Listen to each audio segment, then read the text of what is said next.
Alungu ya Ladamasi baboyi nabagamba bagenda kusooka kutanze ne mugamba baba nabagamba Katonda ayi Mukama Rabbana lwaki tosooka kutanze ayi Mukama Rabbana lwaki sinze nsooka okuyimbirako bannakampala nga covid yakaggwa ayi Mukama Katonda lwaki sinze asooka okuyimbirako bannabutambala omulundi ogusooka ayi Mukama Katonda lwaki sinze ayimbirako abeerukaya oba abantu bennabugabo nga 14 ayi Mukama Katonda lwaki nze ali ku menu myaka 2 weddu abayimbi badde temulenya ku stage atulaba gwomu kubasandisewo abasoose okukola ekivulu nali badde ngamba thanks to God nebazadde Katonda nebaza ne system nebaza ne family yange yonna kuba family yange mwe muli abawagizi family yange mwe muli abewaka family yange mwe muli banyini venues zentero okukoleramu like kati nga wano wendi ku Eco Fusion nsokeddera okubaza Mr. Semwogerere nebaza ne banyini bifo yonna gye mpita erukaya kati ngenda Kibibi nebaza ne security eyina okumbeereramu kuba nze ninda kuba n'omuliro right now nze muyimbi ali ku menu kuno kwe kugenda okuba omulundi ogusooka myaka 2 kuba twakulaba wagenda e Bulaaya n'okupafominga era mu myaka 2 mugenda kakasa mbuno mu myaka 2 amagye gabeera fully packed kiri munda nange sinatuukayo simanyi kiri mu show era tugendako mu show kuba simanyi kiri munda mpulira omulere mpulira abantu bawogana ate abantu bano basasudde emitwalo egi emitwalo 225 mwe kino ekivulu ate si kivulu sateeka na bulango ku radio. It was just me, the church. I use my platforms, I use all my friends era nebaza n'emikwano gyange abakipushinga tekibaddemu wadde ki wabula kibaddemu ne TVs media houses ne ba bloggers nebaza nnyo ate ngenda kubalomba kuba kati ngenda kuba nnyo ate mbayisa bubi abantu bali bagambe nti no omukulu Kabako ekivulu kiyinza obutakola talanze takoze eki kulanga ekivulu tebetegaza kulanga. If people want you they follow you up. If people need you, they follow you up. It doesn't mind. Kati nze sijja kubalimba ebyaddala mulo. Nsoba n'okulanga lonchi yange nga ngirangira ku Facebook. Ne mujja mwenna abantu emitwalo 6. Wabula okubasonyiwa. Era nja kuyita ne ku TV ne ku platforms endala. Nkifule ekyakabi.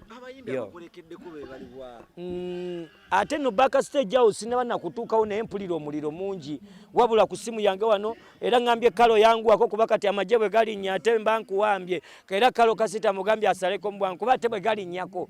Eno mbadde just a refreshment. Era shoyi bagita bye bye. Tuli wano just tusibula kali kafala ke bayita local down. Era tuli wano tuzala wa kali akayungwe ke bayita curfew. Owai era tuli wano tuzalawa akalwadde ako ke bayita covid. Era tuli wano twewaayo okubeera nga tugenda kweyongerayo kukakasa bitandikidde munyonyo.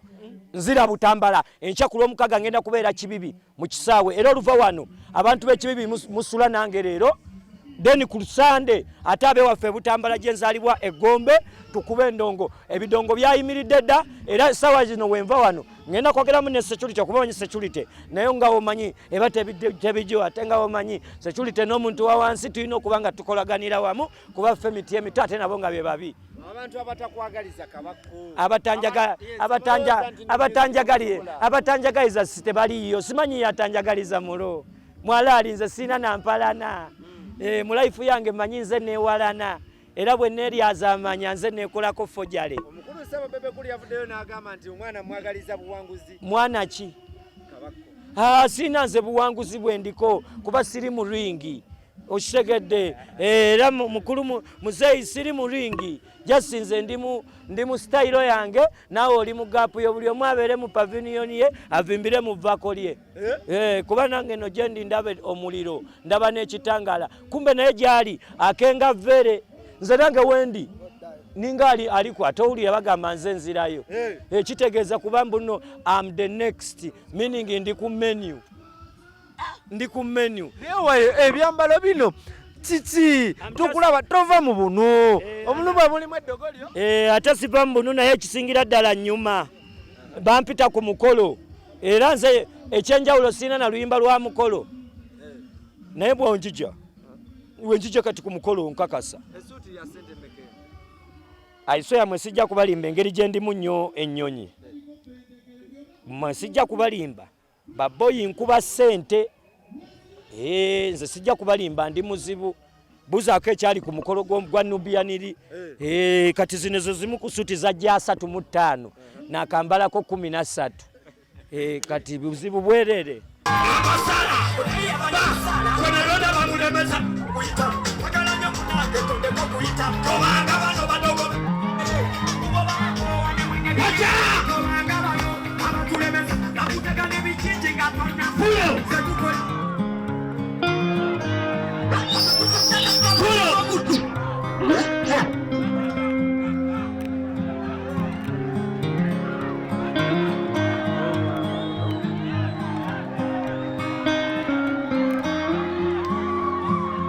Majaka kuchi yongeza microphone yongeza ndongo okuva kati another problem remix kakataka majaka kuchi chiteyo wacha Kabako in this Baboy mufukalo ko down Kaka sacha ke baitaka few Mukulika kwe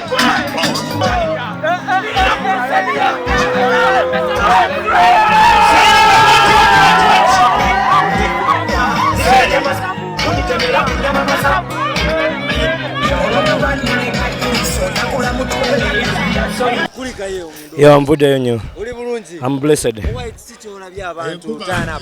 I'm blessed. I'm having a good time. Nebaza nnyo buli muntu yenna. Nebaza nnyo Ecofusion. Nebaza nnyo abawagizi bana Uganda. Nebaza nnyo ne media esinga to believingiramu.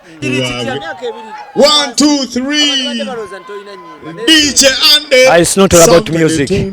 It's not all about the music. It's all about being real. It's all about being original. It's all about taking your time. Not music, being real. Omukyala ali walu twamulaba ng'olittako ovimbe kweganga ya backing kazaala waawe ensolo ate kati ensolo gye kazaala ng'efaanana magye kati kaba kalina gikuuma kasekisaako era kammamba nnyo.